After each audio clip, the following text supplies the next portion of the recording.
Hello my dear students, मैं Vikas Kavatra, director of Kavatra academy.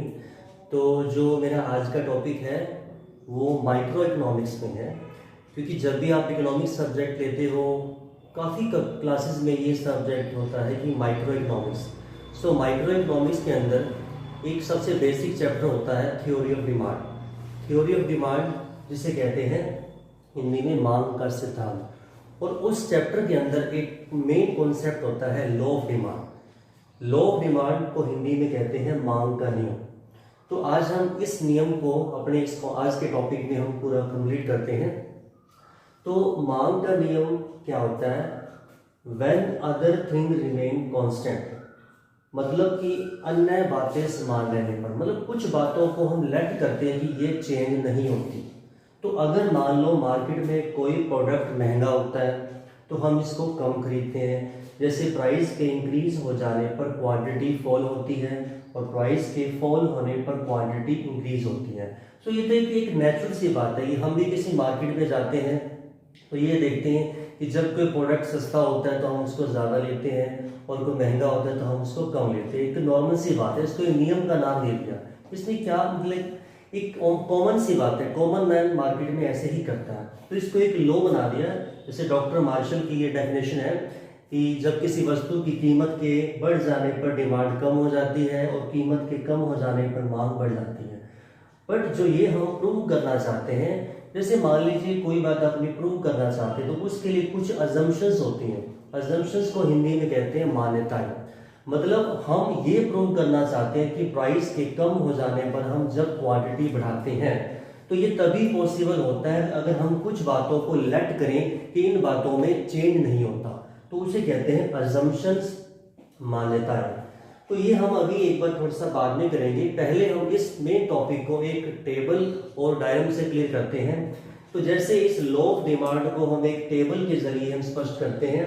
तो this is the table of law of demand. In this here we take price, here quantity. तो बिल्कुल clear है कि मान लीजिए किसी प्रोडक्ट का प्राइस 5 रुपये है तो हम उसकी 10 क्वांटिटी लेते हैं यूनिट, और प्राइस अगर 5 से कम होकर 4 रुपये हो जाता है तो जब 5 रुपये पर डिमांड 10 है तो 5 से प्राइस कम हुआ 4, तो 10 से डिमांड बढ़ गई। तो देखिए प्राइस फॉल हो रहा है और क्वांटिटी इंक्रीज हो रही है। तो नेक्स्ट टाइम 5 रुपये कीमत से अगर कीमत बढ़कर हो जाती है 6 रुपये, तो जब 5 रुपये पर डिमांड 10 है तो अगर रेट 5 से बढ़कर 6 हो जाता है तो डिमांड 10 से कम होकर 8। इसका मतलब कि हमने जो पहली बात की है ना कि 5 रुपये कीमत पर 10, ये हमने इनिशियल कंडीशन ली है। तो हमने 4 को इससे कंपेयर करना है और 12 को। तो 5 से प्राइस 4 पे आया, क्वांटिटी बढ़ गई। 5 से प्राइस अगर बढ़ जाता है 6 पे आता है तो क्वांटिटी 10 से कम होकर 8 पे आती है।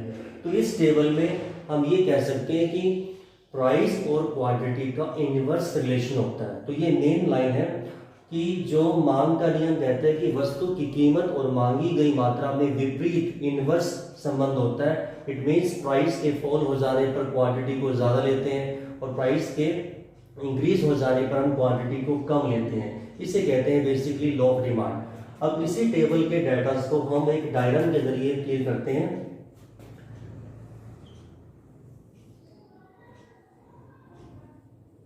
ओ एक्स एक्सिस पर हम लेंगे quantity, at O Y axis we will take price. Now data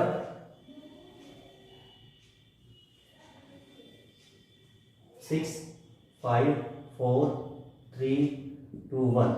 Here take price, quantity 2 4 6 8 10 12, right?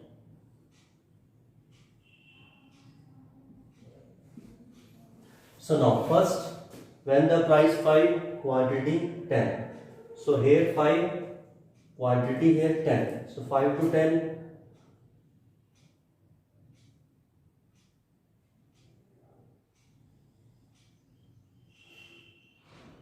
This is the A combination when the price 5, quantity demanded 10. Now price fall 5 to 4.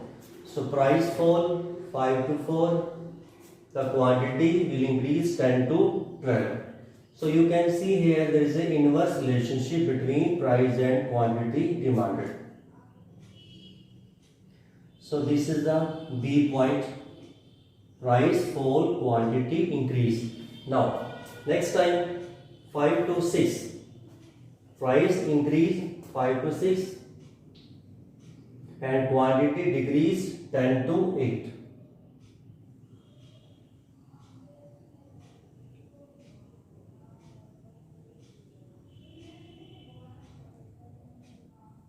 C point.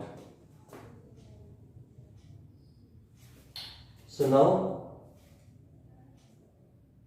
if we match all these points, we get DD curve. This DD curve is slope downwards.